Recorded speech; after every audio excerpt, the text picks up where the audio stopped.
Captain Vijayakanth அவர்களுடைய இறப்புக்கு ஒட்டுமொத்த திரை உலகமும் அவங்களோட இரங்கலை சோசியல் மீடியா மூலமாகவும் நேர்ல போய் கேப்டனோட உடலுக்கு அஞ்சலி செலுத்தியும் தெரிவிச்சிட்டு இருக்காங்க. அந்த வகையில இப்போ தொண்டர்களும் ரசிகர்களும் அதிகமா எதிர்பார்க்கிறது தளபதி விஜய் அவர்கள் நேர்ல வந்து கேப்டனோட உடலுக்கு எப்போ இறுதி அஞ்சலி செலுத்துவார் அப்படிங்கிறது தான். தளபதி கரியரோட ஸ்டார்டிங் பாயிண்டா இருந்தது கேப்டன் அவர்கள் தான் அப்படிங்கிறது நம்ம எல்லாருக்குமே தெரியும். இத எஸ்சிஎஸ்சி அண்ட் தளபதி இவங்க ரெண்டு பேருமே நிறைய மேடைகள்ல சொல்லியிருக்காங்க.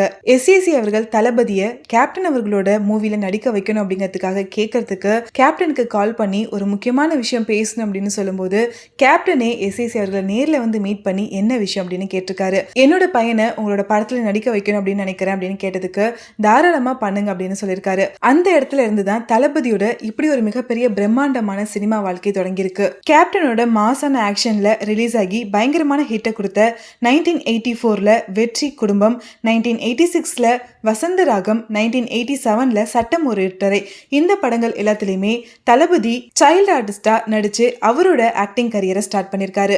அதுக்கப்புறமா தான் 1992ல நாளைய தீர்ப்பு அப்படிங்கிற படம் மூலமா தளபதி ஹீரோவா இண்டஸ்ட்ரிக்கு அறிமுகமானாரு. நாளைய தீர்ப்புக்கு அப்புறமும் கூட 1993ல ரிலீஸ் ஆன செந்தூர பாண்டி படம் மூலமா விஜயகாந்த் அவர்கள் தளபதிக்கு ஈக்குவலான ஸ்கிரீன் ஸ்பேஸை கொடுத்து நடிகர் விஜய் அப்படிங்கிறவர் இந்த இண்டஸ்ட்ரியில ஒரு முக்கியமான நபரா இருக்கக்கூடியவர் அப்படிங்கிற அந்த ஒரு விஷயத்த எல்லாருக்குமே அறிமுகப்படுத்தினாரு. கேப்டன் விஜயகாந்த் அவர்கள் பல பேரோட வாழ்க்கையை மாத்தி அமைச்ச ஒரு முக்கியமான பர்சனா இருந்திருக்காரு. அதுல தளபதி விஜயோட வாழ்க்கையை மாத்தின ஒரு முக்கியமான பங்கு கேப்டன் விஜயகாந்த் அவர்களை தான் சேரும். அப்படி இருக்கும்போது அவரோட இந்த இறப்புக்கு கண்டிப்பா தளபதி நேர்ல வந்து அவரோட இறுதி அஞ்சலியை செலுத்துவார் அப்படின்னு எல்லாருமே எதிர்பார்த்துட்டு இருக்காங்க. கொஞ்ச நாளைக்கு முன்னாடி ஆக்டர் மனோபாலா அவர்களோட இறப்புக்கு கூட தளபதி நேர்ல வந்து அவரோட அஞ்சலியை செலுத்திட்டு போனாரு. அப்படி இருக்கும்போது தன்னோட கெரியரை ஸ்டார்ட் பண்ணி வச்ச தன்னோட கெரியர் growthக்கு ரொம்பவே முக்கியமான ஒரு ஸ்டார்டிங் பாயிண்டா இருந்த கேப்டன் விஜயகாந்த் அவர்களோட இறப்புக்கு நேர்ல வராம கண்டிப்பா தளபதி இருக்க மாட்டாரு. அவரு எப்போ வருவாரு அப்படிங்கிற அந்த எதிர்பார்ப்புல தான் தொண்டர்கள் ரசிகர்களுமே இருந்துட்டு இருக்காங்க.